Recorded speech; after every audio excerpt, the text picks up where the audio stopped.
Have you ever noticed the curious way that malignant narcissists and psychopaths describe emotions?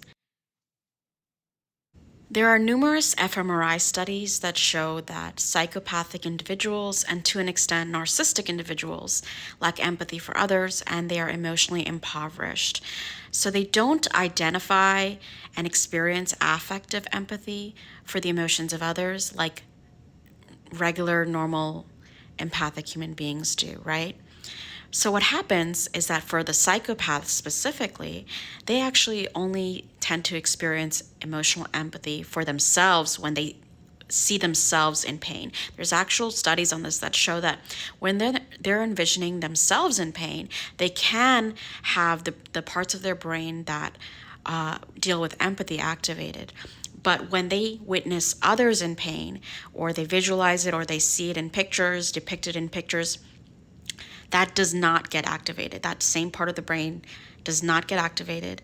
And what instead gets activated is actually their reward system. So that's very interesting because that could actually show, and there's a lot of evidence showing that they may feel a sadistic thrill when they see other people get harmed or they are in pain or when they inflict pain on others themselves.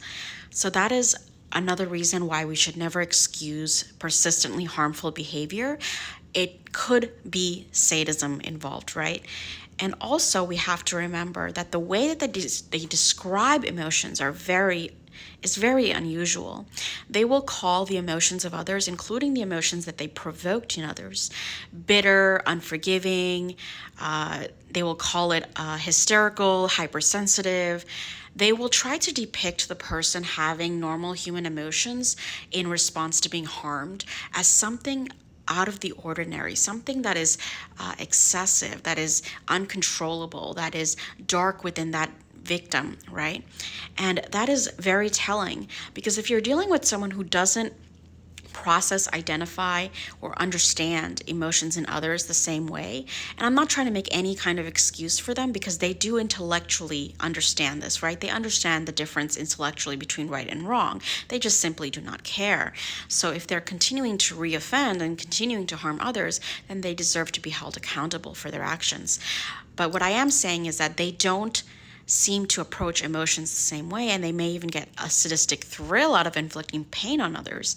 So when you think about that, the way they're describing emotions is going to seem very out of the ordinary because why are they calling a victim that they purposely violated and betrayed bitter, right? Why would someone do that, especially when they were the perpetrators and they were the cause of the harm?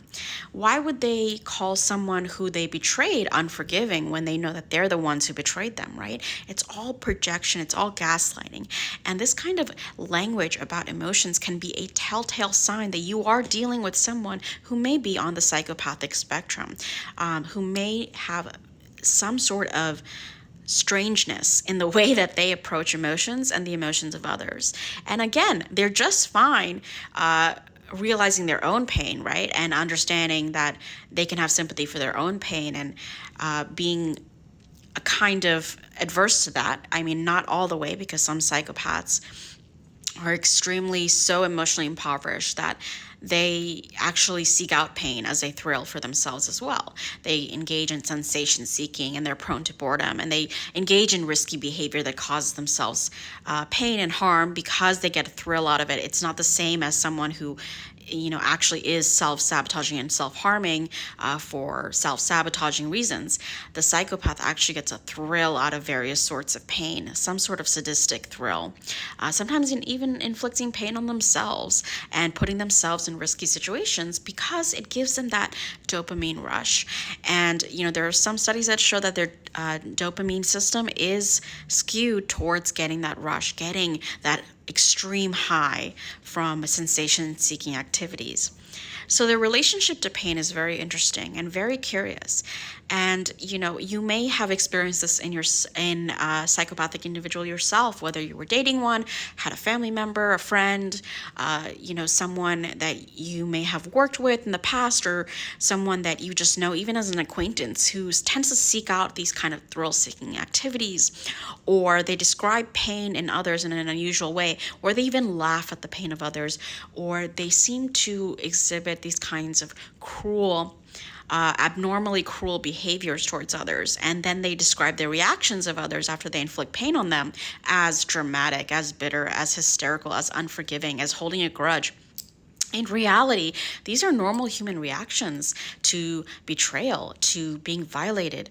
And the way that the psychopath describes emotions in others can be a telltale red flag of how they actually think about the world, how they see others, and how they see pain in general, not just in themselves, but in others, and the ways in which they inflict pain on others.